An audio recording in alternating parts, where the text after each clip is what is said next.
ஐபிஎல்லில் ஸ்ரேயாஸ் ஐயர் பிடியெடுத்தது நேற்றைய தினம் hot topic என்று சொல்லலாம். நேற்று முன்தினம் இரவு அந்த போட்டி நடைபெற்றிருந்தது. நேற்று முழுவதும் அந்த வீடியோக்கள்லாம் சமூக வலைதளங்களில் பதிவாகி இருந்தன. இதனைத் தொடர்ந்து சச்சின் டெண்டுல்கர் நேற்றைய தினம் ஒரு ட்வீட் மூலமாக ஒரு பதிவினை வழங்கியிருந்தார். உண்மையில் ஒரு கிரிக்கெட் வீரர், ஒரு ஜாம்பவான் அதை எவ்வாறு பார்க்கின்றார் என்பதை மிக சிறப்பாக வெளிக்காட்டியிருந்தார்.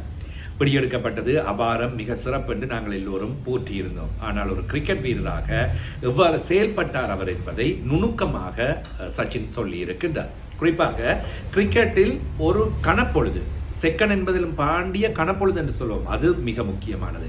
அதற்குள் நீங்கள் எடுக்கின்ற முடிவுகள் தான் மாற்றும். பந்து விழுந்து வருகின்ற வேளையில் அந்த ஒரு கணப்பொழுதுக்குள் நீங்கள் என்ன செய்கின்றீர்கள்? 6 ஓட்டம் அடிக்கின்றீர்களா, ஆட்டம் இழக்கின்றீர்களா, அல்லது ஒரு ஓட்டத்தை பெறுகின்றீர்களா, தடுத்து ஆடுகின்றீர்களா என்பது அந்த கணப்பொழுதில் எடுக்கப்படுகின்ற முடிவு. அதே போன்றுதான் ஸ்ரேயாஸ் ஐயர் அந்த பிடியை எடுத்த வேளையில் அவர் எவ்வாறு செயல்பட்டு கொண்டார் என்பதை சச்சின் முற்றுமுழுதாக விளக்கம் அளித்திருக்கின்றார்.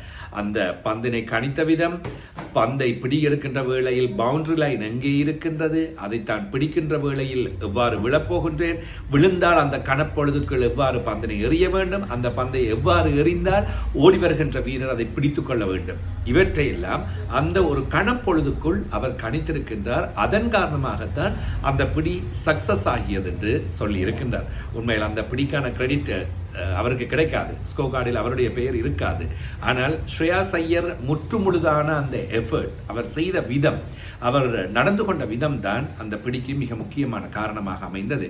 எனவே அதை உண்மையில் மிக நுணுக்கமாக உள்ளே பார்த்து சச்சின் பாராட்டுதலோடு ட்வீட் மூலமாக அந்த கருத்தினை வழங்கியிருந்தார். எனவே அதை பார்த்ததன் பின்னர் நான் ரெக்கார்டிங் செய்ய முடியாமல் போனதன் காரணமாக எழுத்து வடிவில் என்னுடைய ஃபேஸ்புக்கினூடாக போட்டிருந்தாலும் அதை பற்றி பேச வேண்டும், அதை பற்றி கதைக்க வேண்டும் என்பதற்காக இந்த வீடியோவை செய்திருந்தேன். உண்மையில் டெக்னிக் என்பதுதான் கிரிக்கெட்டில் மிக முக்கியமானது. திறமை இருந்தாலும் கூட உங்களுடைய மதிநுட்பம், அதாவது டெக்னிக், நீங்கள் அந்த நேரத்தில் எவ்வாறு செயல்படுகின்றீர்கள், அந்த நேரத்தின் டைமிங், இவைதான் மிக முக்கியமானதாக அமையும்.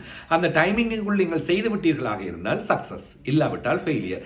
இன்னொரு மில்லி செகண்ட் ஸ்ரேயாஸ் ஐயர் அந்த பந்து வீசாமல் விட்டிருந்தால் அது 6 ஓட்டம், அது பேசப்பட்டிருக்காது. அவர் பந்தை பிடித்து கொண்டு வீழ்கின்ற விதமும், வீழ்கின்ற நேரத்தில் அவருடைய கை பக்கத்தில், நிலத்துக்கு பக்கத்தில் செல்கின்றதும், பந்தை வீசுகின்றதும் நடைபெற்றிருப்பது மில்லி செகண்ட். எனவே ஆட்டமிழப்புகள், ரன் அவுட்ஸ், பிடிகள், இவை எல்லாமே கிரிக்கெட்டில் மில்லி செகண்டுக்குள் நடந்து முடிந்து போய்விடுவதாக அமையும். எனவே அதற்குள் நீங்கள் எவ்வாறு செயல்படுகின்றீர்கள், இதுதான் முக்கியம். இதைத்தான் கிரிக்கெட் வீரர்கள் அறிந்து கொள்ள வேண்டும்.